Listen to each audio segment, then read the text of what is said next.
24. Kepanikan Alea. Saling menatap satu sama lain. Bayangan Haris yang memeluk Alea terlintas dalam pikirannya. Ia adalah orang terdekat sang papa dulu, dikenalkan, dia yang selalu menemaninya sekedar membaca buku. Belum lagi layangan perkataan kasar yang menggema untuk Alea ketika ia berbuat salah.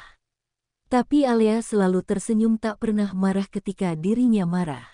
Berbeda dengan Alea, ia menampung segala air mata yang tertahan, bayangan pria yang ia cintai.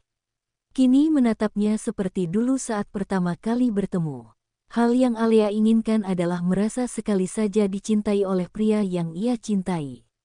Selama ini saat bersama, dia adalah pusat satu-satunya pria yang ia dambakan. Tapi kini di hadapannya itu berbeda, kesal berkecamuk kebencian. Air mata semakin deras, jatuh tak tertahan. Air mata itu begitu mengalir saja, hingga perkataan jatuh untuk menalaknya. Alea tak sanggup kala Mas Haris memilih wanita lain.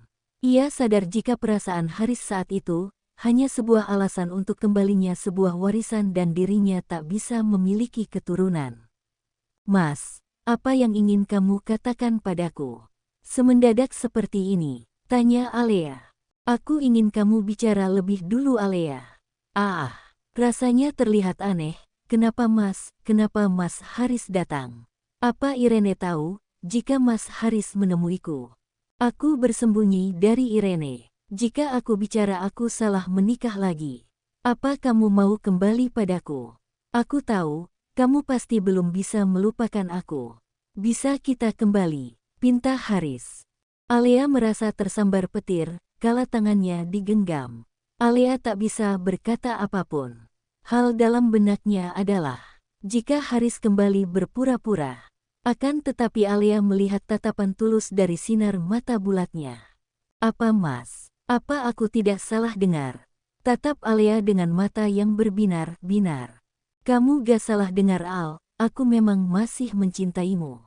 Tapi kepopuleran Irene membuat aku mendekatinya, terlebih kesalahan dan dia hamil anakku. Aku punya Damian, tapi setengah cintaku masih mengukir nama kamu Al. Jujur, apa hubunganmu saat ini dengan Theo? Itu bukan urusan Mas lagi, aku ingin berdamai hanya karena kebaikan Mas. Bukan untuk mencampakkan dan kembali lagi. Kamu lupa sebuah kertas robek tidak dapat menyatu sempurna. Tapi kita bisa Al. Theo tidak baik untukmu. Percayalah sama aku." Alea Trihapsari. "Apa kamu baik untukku selama ini? Tapi Theo juga banyak berbohong. Apa kamu tahu asal-usulnya dia denganku? Itulah salah satu alasanku datang menemuimu." Alea terdiam. Alea kebingungan. Praang. Suara piring pecah. Alea cukup dikagetkan kala menoleh seperti sekelebat jas hitam menghilang. Piring pecah membuat Alea pergi dari sana. "Al, jawablah. Kita hanya kenangan usang, saat ini hatiku sudah membuang kisah kita." "Sedih itu pasti, tapi aku hanya ingin bilang. Ibumu terbaring maka jenguklah. Bahagia dengan istri muda dan terkenal boleh kamu tanamkan, bukan berarti melupakan seorang ibu. Maaf, berdamai untuk kembali rasanya tidak mungkin." Pergi Alea. Alea kembali berlarian ke atas ruangan kerja, tak sedikit ia menemui barang Mas Theo. Bahkan menanyakan pada ofis tidak tahu, anehnya Erik juga tak ada di sana. "Mas, kamu kemana? Apakah itu kamu?" "Maafkan aku bukan diam-diam bertemu dengan pria itu," ujar Alea yang memencet nomor Theo, tapi tak tersambung juga. Alea segera mengambil tas, berusaha mencari keberadaan Mas Theo di rumah. Sampai di rumah, Alea penat. Tapi hasilnya nihil. Alea pun mencoba menghubungi seseorang, karena kebingungan akan Mas Theo yang tidak biasanya menonaktifkan telepon. "Mas, ayolah aktifkan ponselmu. Jawab telepon aku," panik Alea, berbeda dengan keberadaan Theo. Bos, bangunlah," teriak Erik dari mobil lain yang baru menepi. Ia segera menghubungi ambulans, lalu tanpa sadar, Theo telah berada di rumah sakit terdekat. Dengan segenap imun tubuhnya yang sempurna, ia segera bangun dan menatap samar ruangan putih. "Di mana saya?" tanya Theo. "Bos, Anda hampir kehilangan keseimbangan, tadi itu Anda pingsan. Bagus saja tidak ada yang cedera. Tapi saya sudah merujuk yang sebentar lagi Dr. Franz akan mengecek dalam tubuh Anda, bos. Theo melirik, ia mengingat jelas masih samar pandangannya teringat Alea. Lalu ia tersenyum miring, mencopot infus dan berusaha bangun. Bos, Anda tidak bisa bangun begitu saja. Saya mohon. Kesehatan Anda belum pulih, masih ada beberapa hal yang harus diperiksa.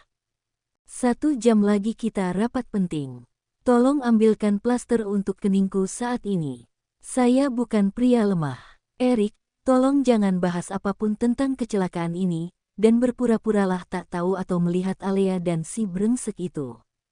Tetapi bos, gugup Erik karena takut kesehatan bosnya terganggu jika memaksa. Franz, yang tiba saja ingin masuk, ia membawa dokumen hasil pemeriksaan. Terkejut saat Theo telah berganti pakaian rapi ala kantor yang jelas ia berjalan masih terlihat lemas. Theo, tolong perhatikan kesehatanmu, tadi kamu hampir saja berlawanan dengan malaikat nyawa. Cie, malaikat nyawa sedang menunda diriku Franz. Dia tak berani mengambil nyawaku, karena diriku masih ada kegiatan yang amat penting saat ini. Senyum miring melirik Dr. Franz. Dr. Franz yang melirik Erik. Ia hanya mendengus nafas panjang, lalu menggeleng kepala akan aksi sahabat bodohnya itu. Erik, tolong berikan obat yang teratur. Saya takut jika luka dalam akan terjadi di beberapa waktu yang akan datang. Theo akan menyesal jika ia menghiraukan kesehatannya saat ini. Baik Franz, terima kasih, pamit Erik. Di berbeda tempat Cafe Star. Alea sengaja menemui Sinta, karena ia yakin temannya itu rapat dadakan dan hadir suaminya di sana tanpa Alea tahu. Karena ia pulang, tak ada tanda-tanda Mas Theo pulang ke rumah dan kembali ke kantor. Malam begini, kok Sinta belum datang sih? Kalau bukan karena video Irene, udah pasti gue aktif lagi bekerja. Gue gak bisa diem gini aja, gue harus cari pekerjaan baru. Apalagi posisi gue sekretaris tapi gak dianggap sama Mas Theo dan dilibatkan pertemuan klien, gumam Alea. Hingga setengah jam kemudian, Sinta duduk menatap Alea yang berkutat dengan ketikan di sebuah laptopnya. Sinta melirik dan bertanya satu hal yang serius. Lo lagi apa Al? Tak, gue abis ngelamar kerja. Gak bisa gue diem aja kayak gini. Loh, emang Pak Venzo dan Pak Theo udah ngeluarin loh? Belum fix kan? Ungkap Sinta. Alea menggeleng, lalu ia sedikit mengingat pertanyaan saat ia menghubungi Sinta yang akan meeting. Tak, tadi beneran Pak Theo hadir rapat. Dia ada di kantor G. Ya, beneran, biasa aja kayak yang udah-udah. Cuma tadi sedikit aneh. Gak biasanya kancing kemeja Pak Theo putus. Udah gitu ada noda merah. Hoyam, merah. Seriusan, apa nodanya? Tanya Alea panik.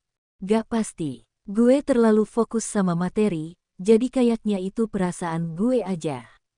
Terus di keningnya tuh jelas ada plaster gitu. Haha, udah kayak bocah set aja. Dih, kok ketawa sih emang lucu. Nah kan, udah mulai nih. Kayaknya Elo ada perasaan deh sama Pak Theo. Kenapa lo gak beri jawaban aja sih? Alea terdiam, ia menepis perkataan Sinta. Ia bicara jika di hatinya masih ada Haris dan sedang berusaha melupakan. Hingga di mana, Alea berbicara serius akan kedatangan Mas Haris yang tiba saja menceritakan dirinya ingin meminta kembali. Apa? Gue gak percaya Al. Gue harap lo bijak. Ingat pengorbanan Pak Theo. Ingat juga Klo Haris selalu buat Elo sakit dan kecewa. Lo kembali sama Haris, keterlaluan namanya. Lo gak takut, Klo Haris kelak bakal manfaatin lo lagi. Gue gak yakin sih Sin. Tapi mata dia kayak tulus gitu. Terus pas gue ngobrol, gue ngerasa ada piring makanan jatuh. Sekilas gue lihat ada punggung Pak Erik. Apa kira-kira Mas Theo dia ada di sana ya? Sinta terdiam, kala mengaduk jus lemon. Ia menatap aksi Alea yang sedang berpikir. Lo lihat makanannya apa?